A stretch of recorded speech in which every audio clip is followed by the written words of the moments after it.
কারণ হারামখোরের ইবাদত কবুল হয় না, হারামখোরের দোয়াও কবুল হয় না। আল্লাহর রাসূল বলেন তার নামাজ কবুল হয় না। ফি বাতনিহি হারাম, যার পেটে আছে জাওফিহি হারাম, ভিতরে হারাম দিকে রইছে, হারামের কন্ট্রাক্টরই লইছে। সব কয় আজকে চেক করব, চেক করব কেমনে?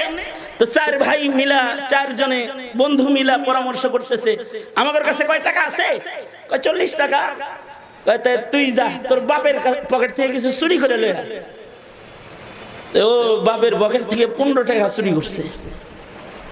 40 টাকা হলো হালাল, আর 15 টাকা চুরি করছে, যেটা এটা হলো হারাম। এবার ফলের দোকানে যায় হালাল টাকা দিয়ে আলাদা কিনছে, আঙ্গুর, আপেল, কমলা আলাদা কিনছে, হালাল টাকার মাল আলাদা। আর 15 চুরির টাকা যেটা, এই 15 টাকা দিয়ে কিনছে কলা, এটা বাঙ্গি, তরমুজ আলাদা। এবার এই হারাম টাকা আর হালাল টাকার কেনা ফল সব এক ব্যাগের ভিতরে ঢুকায়া হাতে নিয়ে দরজায় যায় দাঁড়ায়, দরজায় আওয়াজ দিছে, দরওয়াজা খুলিয়ে হযরত সোহবত নিয়ে আয়া, হযরত আপনার সান্নিধ্য আর সোহবত নিতে আসছি, দরজা খুলেন। হযরত দরজা খুলেই বলে, সোহবত লইতে আইছো নাকি পরীক্ষক হইয়া পরীক্ষা লইতে আইছো? পরীক্ষা গ্রহণ করতে আইছো নাকি? হযরত এরকম কেন বলেন? তোমাদের ব্যাগ থেকে হালাল হারাম দুই ধরনের গন্ধ আসতেছে, গ্রানও আসতেছে, দুর্গন্ধ আসতেছে। সাথে সাথে ওরা ক্ষমা প্রার্থী হয়ে গেছে। এবং আহমদ আলী লাহোরী রহমাতুল্লাহি আলাইহি ওদের হাত থেকে ফলের ব্যাগটা নিয়ে কলা, বাঙ্গি, তরমুজ বাইর করে কয়, দেখো না বদবু বদবু, এগুলো হারাম টাকার, এগুলো বাইরে রাখো। মুহতারাম হাজিরিন, আমি যেটা বলতে চাই যে হালাল রিজকের আসর প্রাণীর ভেতরেও পড়ে। হাকিমুল উম্মত থানবীর বয়ান থেকে নকল করতেছি।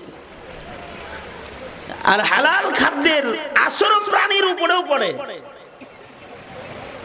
কারণ কুত্তাটা খায় তো পায়খানা খায়, মরা খায়, আর বিড়াল যদি ইঁদুরও খায় তো তাজাটা বিসমিল্লাহ করে খায়, মরাটা খায় না। ও যদি চুরি করেও খায় তাও ও ইলিশ মাছ আর গরুর দুধ চুরি করে খায়, চুরির মাছটাও হাই কোয়ালিটি। তাহলে হালালের আসর প্রাণীর উপরেও পড়ে, হারামের আসর প্রাণীর দেহেও পড়ে, তাহলে মানুষের দেহে পড়ে না? এজন্য আল্লাহ পাক পবিত্র আর হালাল খাইতে শুধু মুমিনদেরকে নির্দেশ করে নাই, সারা দুনিয়ার মানব গোষ্ঠীকে আল্লাহ পাক বলেন, ইয়া আইয়ুহান নাস কুলু মিম্মা ফিল আরদি হালালান তাইয়্যিবা। সারা দুনিয়ার সব মানুষকে আল্লাহ পাক হালাল খাইবার পবিত্র খানা খাইতে নির্দেশ করেছেন। কারণ খাবার যদি হালাল না হয় তাহলে ইবাদতের শক্তি পায় না। হারাম খাইলে সে আর আল্লাহর পেয়ারা রয় না।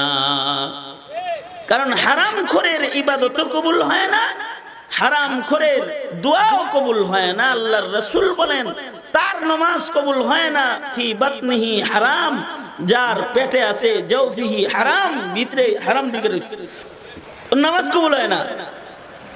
হারামখোরের দোয়াও কবুল হয় না। এই কারণেই জালেম যারা, ওরা ইমানদারদের বদদুয়া থেকে বাঁচার লেগে হারাম খাওয়াইছে যুগে যুগে। যেমন হাজ্জাজ ইবনে ইউসুফ, বিশ্ববিখ্যাত জালেম। এই হাজ্জাজ ইবনে ইউসুফকে একজন বলে, হযরত আপনি তো বদদুয়ায় মরে যাইবেন, যত মানুষ আপনি মারেন, দেন না মেননের লেগে কম বদদুয়া করছেন, মরল না তো। এই কথা বুঝেন নাই নাকি? মনে করেন যত মানুষ মিলা ওর লেগে বদদুয়া করতেছে তো মরে যেত এতদিন, যদি দুয়ার তাসির থাকতো। হাজ্জাজ ইবনে ইউসুফকে বলে, আপনি তো মরবেন। কয় আমি মরতাম না, অসুবিধা নেই। কয় কেন? শয়তান তো। কয় কেন? কয় মরার কাম সারা করছি, যারা বদদুয়া করবো তা করে দেখোস না, দাওয়াত দিয়ে দিয়ে খাওয়াই আমি। প্রতি মাসে যেই মোল্লা খিলাই, মোল্লা খাওয়াই, এমনি খাওয়াই না। ওদের বদদুয়া যেন কামে লাগে, কামে না লাগে এই জন্য ওরে খাওয়াই।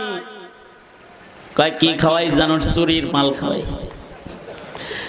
যেদিন দুপুর বেলায় খাইব ওই দিন রাতের বেলায় ডাকাতি করি, লোক পাঠায়া মরুভূমির রাখালকে আগে মারি, মাইরা সব উট আর ছাগলের পাল ধরে ডাকাতি করে লয়ে আসি। ওইগুলাকে সুন্দর সুন্দর কাবাব বানায় এই হুজুর মোল্লা মুন্সি মুহাদ্দিস যা আছে এগুলো খাওয়াই। এখন ওরা বদদোয়া করলে ওইটি আল্লাহর কাছে যায় না। কিন্তু একজন হালাল খোর যে কোনোদিন হাজ্জাজের দাওয়াতেও যায় নাই, সাঈদ ইবনে জুবায়ের, তার উপরে যখন হাজ্জাজের জুলুমের হাত পড়ে গেল, সাঈদ ইবনে জুবায়ের শাহাদাতের পূর্ব মুহূর্তে একজন হালাল খোর আল্লাহরে ডাইকা কয়, আল্লাহ এ জালেমের লোকে কেউ পারে না, তোমার আযাবের কুকুর মুসাল্লাত করো, অসুস্থতা ওর উপরে দিয়ে দাও আল্লাহ। একদিক দিয়ে সাঈদ ইবনে জুবায়ের শাহাদাত বরণ করেছেন, আর একদিক দিয়ে হাজ্জাজের দেহের ভিতরে আগুন, জ্বর, অসুস্থতা এমন ভাবে শুরু হয়েছে যেন হাজ্জাজকে আগুনের ভেতরে যেন বেঁধে রাখা হয়েছে। এবং ওই অসুস্থতায় হাজ্জাজ ইবনে ইউসুফ মরে গেছে। হালাল খোরের দোয়া কবুল হয়, হারাম খোরের দোয়া কবুল হয় না। এখানে আল্লাহ পাক কোন নবীকে হারাম খাওয়ায় নাই। কেন? নবীর হাতেই, নবীদের হাতে আলাদা যোগ্যতা আল্লাহ দিয়েছেন। কোন নবী ছোটবেলায় হারাম খায় না। কারণ আপনার আমার হাত, আপনার আমার হাত খাবারের উপরে হাত দিলে আপনার আমার হাত বলে দেয় এটা খাইস না, এটা খাইলে কাশি হবে, ঠান্ডা, এটা খাইস না, এটা বেশি গরম, জিহ্বা পুড়ে যাবে। এই দুই যোগ্যতা আপনার আমার হাতে আছে। আর নবীদের হাতে আল্লাহ পাক আলাদা যোগ্যতা দিয়েছেন। নবীরা কোনো খাবারের উপরে হাত রাখলে হাত বলতো এটা খা, হালাল খা। আবার যদি হাতটা হারামের উপরে পড়তো তো নবীদের মুজিজা এটা, নবীর হাত বলতো এটা হারাম, খাস না। আল্লাহু আকবার, জোরে করে বলেন, আরো আস্তে করে কোন মিয়া, আল্লাহু আকবার। আপনার হাতে তো কয় নাকি কোন কয়? নবী আলাইহিস সালামগণ এরকম উঁচু মানের এই হাত পাওয়া, এটা হলো ওনাদের মুজিজার অংশ। আমাদের নবী আলাইহিস সালাতু ওয়াস সালাম এক বাড়িতে দাওয়াতে গেছেন।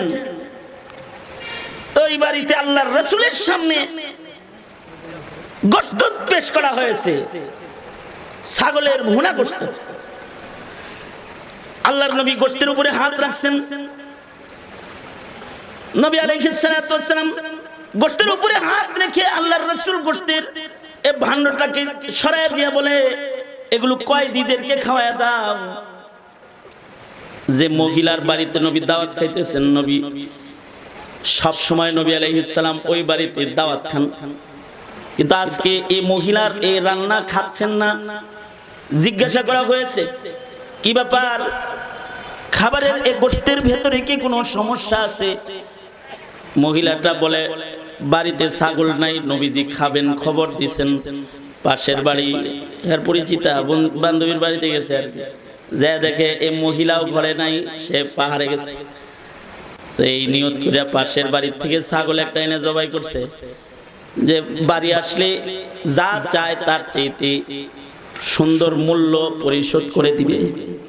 ওই যে বিনা অনুমতিতে আনছে। নবীর হাত কথা বলতেছে।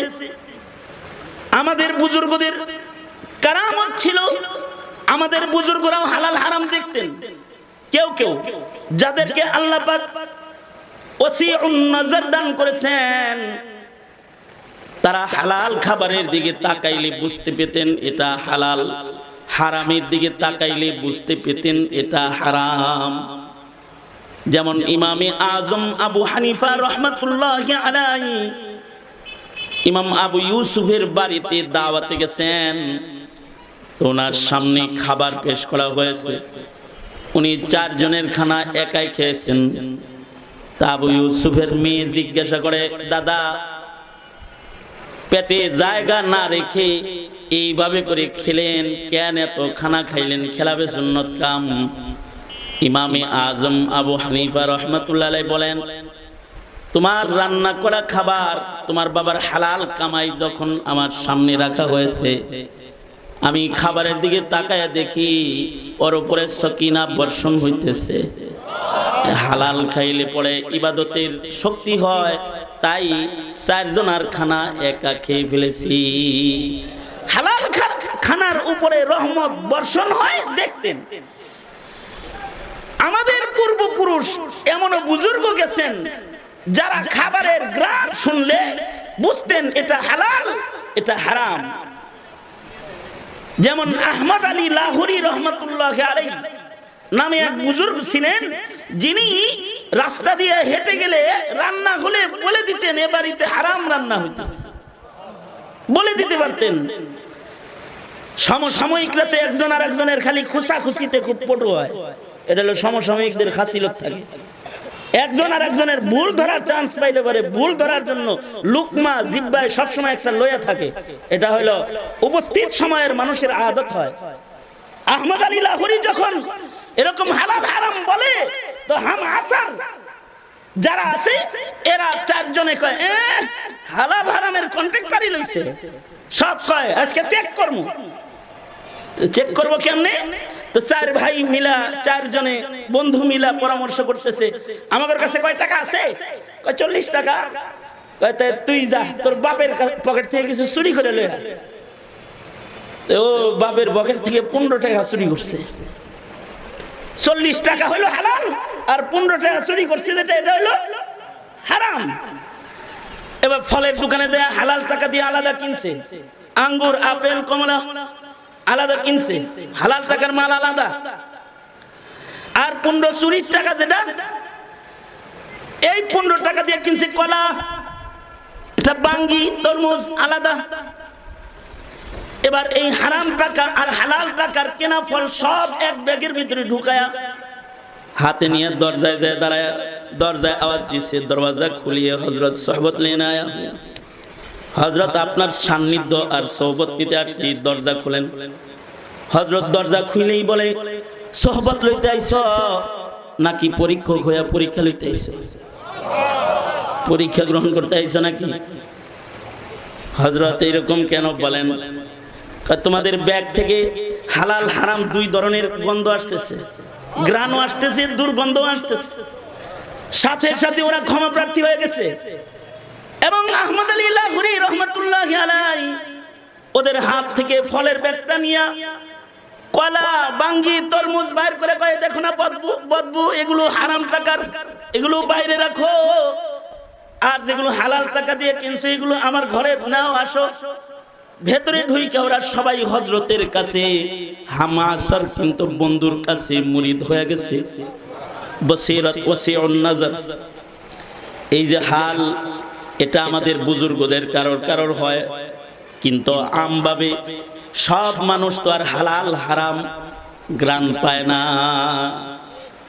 নাক দিয়ে গ্রান পায় না, চোখ দিয়ে হালাল হারাম সবাই দেখে না। এ কারণে সমাজে এমন একদল মানুষ লাগে যারা জাতিকে বলে দিবে এটা হালাল, এটা হারাম, এটা অন্যায়, এটা ইবাদত, এটা জুলুম, এটা করা যাবে, এটা করা যাবে না, বলে দিবে। একদল লাগবে, সেই দল আপনার বেতনে কর্মচারী হিসেবে মসজিদের মিম্বরে দাঁড়িয়ে থাকলে কি হবে?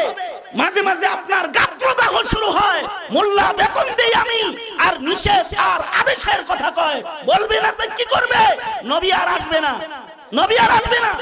এই হালাল আর হারাম, আমার আর নাহি, ইবাদত আর গুনাহ সুস্পষ্ট করার জন্য একটি জামাত কাজ করবেই করবে জমিনে কিয়ামত পর্যন্ত। ওয়ালতাকুম মিনকুম উম্মাতুন ইয়াদউনা ইলাল খাইর, এই দলটা হলো উম্মতের উলামাদের দল, উলামাদের দল। এই উলামায়ে কেরাম, এই উলামায়ে কেরাম জাতিকে কিয়ামত পর্যন্ত এই হালাল হারামের বিশ্লেষণ করে যাবে।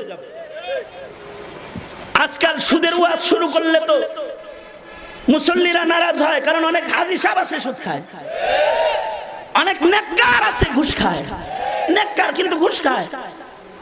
সুদ ঘুষ যে হারাম, এটা হারাম মনেই করে না। অথচ কিছু মানুষ আছে এগুলো যদি, যেমন এক ঘটনা শুনলাম, এক হোটেলে নাস্তা করতেছি, পাশের হোটেল তালা। বললাম তালা কেন? এখানে কুত্তার গোশত ধরা পড়ছে। তাই বলে যে পুলিশে তো জম পিটান পিটাইছে এই মালিক রে। তাই আমি বললাম কেন পিটাইছে জম পিটান? কয় পুলিশ পিটায় আর কয় তোর হোটেলে আমিও খাইছি, তুই আমারও না জানি কুত্তা খাওয়াইছিস, এই কথা বলে পিটাইছে। তা আমি বললাম হায় হায় হায়, এই পুলিশে কুত্তার গোশত না পাক এটা যেমন চিনছে, ও যদি খালি ভালো করে চিনতো যে ঘুষ সুদ এটাও হারাম, তাইলে জীবনে কোনোদিন ঘুষ খাইতো না, কারণ ওইটা এর চাইতে জঘন্য হারাম। সুদ কুত্তার গোশতের চাইতে জঘন্য হারাম, ঘুষ জঘন্য হারাম। কিন্তু ওইটা মন্ত্রীও এখন চিনে না। মন্ত্রী কয় কিছু কিছু খাবেন, কিছু কিছু কিছু কিছু মদ খায়ও, আর কিছু কিছু গু খায়ও। মিয়া এক জাররাও খাওয়া যাবে না। আর ইহুদ নাসারারা মুসলমানের পেটে হারাম ঢুকানোর জন্য বিভিন্ন কৌশল অবলম্বন করে মুসলমানের পেট নষ্ট করে দিতেছে। সুদ ভিত্তিক অর্থনীতি দুনিয়ার মাটিতে বাস্তবায়ন করে মুসলমানের পেটে হারাম প্রবেশ করে দেওয়ার কন্ট্রাক্টরি যাদের দিয়েছে, তাগরে ইহুদিরা ডেকে নিয়ে ডক্টর ইউনূসকে নোবেল পুরস্কার প্রদান করেছে। এটা হলো 17 কোটি মুসলমানের মাটিতে হারামের অংশ হালালের ভেতরে মিশ্রিত করে দেওয়ার সফলতার পুরস্কার ওইটা। আর মুসলমান অনায়াসে হারামের সাথে জড়িয়ে যাচ্ছে। সঙ্গত কারণে মুসলমানের কুওয়াত শক্তি, ঈমানি শক্তি ও রূহানিয়াত দিন দিন নষ্ট হয়ে যাচ্ছে। আপনি আমি হালাল টাকা দিয়ে কিনে আনতেছি ঠিক, কিন্তু দোকানদার গুড়ায় সুদী লোক, সুদের টাকা দিয়ে ব্যবসা করে। কোন না কোন ভাবে সুদের একটা গন্ধ হালাল খোরের ঘরের ভেতরেও চলে যাচ্ছে। তো মুহতারাম হাজিরিন, আল্লাহর নির্দেশ হালাল খাও, আমরা হালাল খাবো ইনশাআল্লাহ। জোরে বলেন। সুদ ঘুষের সাথে অন্যায় ভাবে উপার্জনের সাথে নিজেকে সম্পৃক্ত করব না। হালাল খাওয়া আল্লাহ পাকের নির্দেশ, হালাল কামাই করাও আল্লাহ পাকের নির্দেশ। রাজি আছো তো ইনশাআল্লাহ? আরো যারা আওয়াজ করে বলেন রাজি তো ইনশাআল্লাহ। এক যুবকের চাকরি হয়েছে, ঘুষ দিয়া চাকরি লইছে, আর একজন চিল্লা লাগাইছে তো ওর চাকরি হয় না। ভালো শিক্ষিত, তো আমি ওকে বললাম কি রে তোর চাকরি হয় না কেন?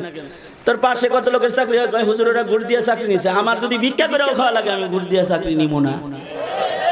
ঈমান হারাম জাররা আমি খাবো না, ঈমান। আল্লাহ পাক আমাদেরকে হালাল আর হারাম বাইন এ বিধানকে বুঝে হালাল ভক্ষণ করার আর হারাম থেকে বাঁচবার তৌফিক দান করুক। আওয়াজ করে জোরে বলুন আমিন।